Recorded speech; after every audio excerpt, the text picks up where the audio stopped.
Hi everyone, Pete Pistone here at Joe Gibbs Racing, site of the final stop of this year's NASCAR Sprint Media Tour, hosted by Charlotte Motor Speedway. This week's tour was a busy one, and it started with a breakfast on Monday morning with Earnhardt Ganassi Racing. Drivers Juan Pablo Montoya and Jamie McMurray, along with owners Chip Ganassi and Felix Sabates, were on hand to speak with the media. The team announced new sponsors, including Vidia, who will sponsor McMurray at Martinsville in April when he makes his 300th career start. The tour continued with a trip to Stewart-Haas Racing, where drivers Tony Stewart and Ryan Newman, along with their respective crew chiefs Darian Grubb and Tony Gibson, as well as Director of Competition Bobby Hutchins, talked about the team's 2011 Sprint Cup season outlook. Hopefully we just keep building on that momentum. It's obviously the first year was a learning year and a building year, but this past year I think we all started the season a lot more comfortable and knowing what to expect. It's definitely not easy for sure. But, that's what having this group of people on the stage is all about, and having Bobby Hutchins leading this for us, and having two great crew chiefs and a great teammate. That's the key ingredients that you have to have. Day one concluded with a trip to Penske Racing, where Kurt Busch's new number 22 Shell Pennzoil and AAA Dodges were on display, along with his NHRA Pro Stock car, in which he'll make his NHRA Full Throttle Series debut in March at the Gator Nationals at Gainesville Raceway. Brad Keselowski, who'll switch to the number 2 Miller Lite Dodge starting this season, spoke with the media, along with Sam Hornish Jr., who will return to the Nationwide Series in the number 12 Alliance Truck Parts Dodge, which was unveiled at the Penske event. Looking forward to getting to run, hopefully the minimum of 11 races in the Nationwide Series, take a step back, build our brand, help maybe bring some new sponsorship into the team, and be able to kind of get back on the right track, head forward, and look forward to 2012 and beyond that, as far as taking baby steps to get back where we need to be and where I want to be in the Cup Series. During breakfast on the second day, two-time Daytona 500 winner Michael Waltrip introduced his new book to the media. He also unveiled a commemorative paint scheme he designed for the number 15 Napa Toyota, which he'll drive in the 2011 Daytona 500 on February 20th. Following the Waltrip press conference, the media attended a Nationwide Series presentation. Several series drivers were on hand to talk about their prospects for winning the title in 2011, now that Sprint Cup drivers are no longer eligible for the crown. The tour then traveled to Charlotte Motor Speedway, where the media visited the future site of the world's largest high-definition video board on the backstretch of Charlotte Motor Speedway's mile-and-a-half tri-oval. The Tuesday afternoon visit to Richard Childress Racing in Welcome, North Carolina, featured the team's lineup for 2011 and a new sponsor for the organization.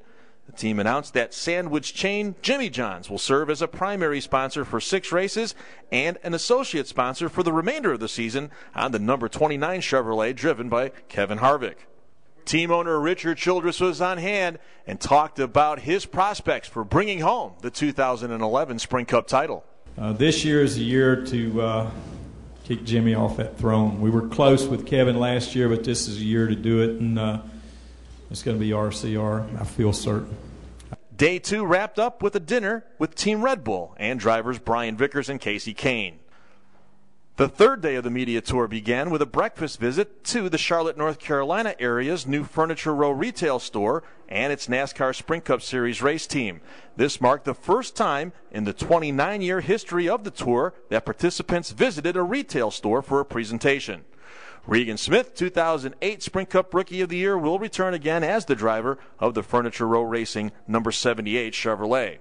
During a press conference in Charlotte Motor Speedway's NASCAR Nationwide Series garage, representatives from Richard Petty Motorsports and Ford Racing made 2011 season sponsor announcements. Stanley Tools, which has been involved with RPM since 2005, is returning as a sponsor of the number 9 Ford Fusion, driven by Marcus Ambrose. The toolmaker and DeWalt, which returns to NASCAR action for 2011, will serve as primary sponsors. A.J. Allmendinger will pilot the number 43 Ford Fusion, which will have Best Buy sponsorship for 24 races with Valvoline, U.S. Air Force, Wix Filters, Reynolds, and Paralyzed Veterans of America filling out the sponsorship package. Wednesday afternoon saw the tour make a stop at Hendrick Motorsports, where the team's drivers and crew chiefs discussed their 2011 season plans. The team has new driver crew chief combinations, making personnel adjustments to 3 of the 4 teams. Only driver Jimmy Johnson and crew chief Chad Knaus remain together as the 2011 season gets underway. Dale Earnhardt Jr., driver of the number 88 Amp Energy National Guard Chevrolet, looking forward to getting his season started with brand new crew chief Steve Letarte. I'm looking forward to the new beginning for myself and with Stevie and his team. I'm glad to be a part of that group, and hopefully can be an asset to those guys. I'm going to work really hard and try to give them the best I can all year long, and just try to pull my end of the load and make those guys proud to have me. And it's a great opportunity for me, and I intend to seize it. NASCAR announced Wednesday night during a press conference at the NASCAR Hall of Fame that it would restructure the way it awards points and how it sets the field for the chase for the NASCAR Sprint Cup in 2011.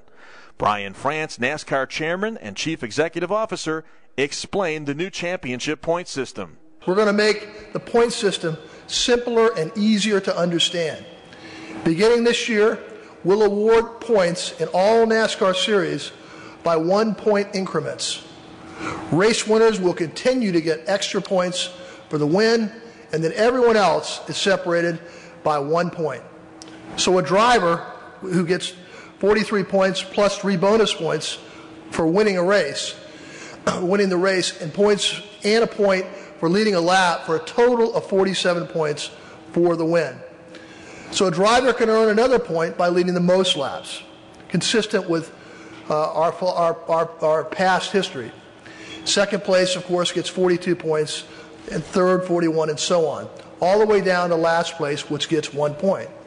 So now everyone will know when a driver is down by 10 points that he needs to pass 11 more cars to take the lead in the point standings. Very much a simple, easy to understand system for us. Day 4 started with a visit to Roush Fenway Racing, where all 4 Sprint Cup Series drivers, Carl Edwards, Greg Biffle, Matt Kenseth, and David Reagan, were on hand, along with team owner Jack Roush, to preview the season. The Wood brothers were also on hand to announce their 2011 plans, which will see young Trevor Bayne drive the iconic number 21 Ford in 17 events, including the 53rd running of the Daytona 500, where the car will sport the colors driven by David Pearson back in the day when he piloted a car for the Wood brothers. The tour wrapped up here at Joe Gibbs Racing, celebrating its 20th anniversary as a NASCAR organization. Coach Joe Gibbs on hand, along with President J.D. Gibbs, introducing their 3-car Sprint Cup Series stable of drivers, as well as Brian Scott, who will be running a full nationwide series effort for JGR in 2011. Former Joe Gibbs Racing drivers, Daytona 500 winner Dale Jarrett, as well as former Sprint Cup champions Tony Stewart and Bobby Labonte, were also on hand to commemorate the anniversary. For more information on all the NASCAR changes in 2011 and a complete wrap of the media tour, go to MotorRacingNetwork.com. Reporting for MotorRacingNetwork.com from Joe Gibbs Racing, I'm Pete Pistone.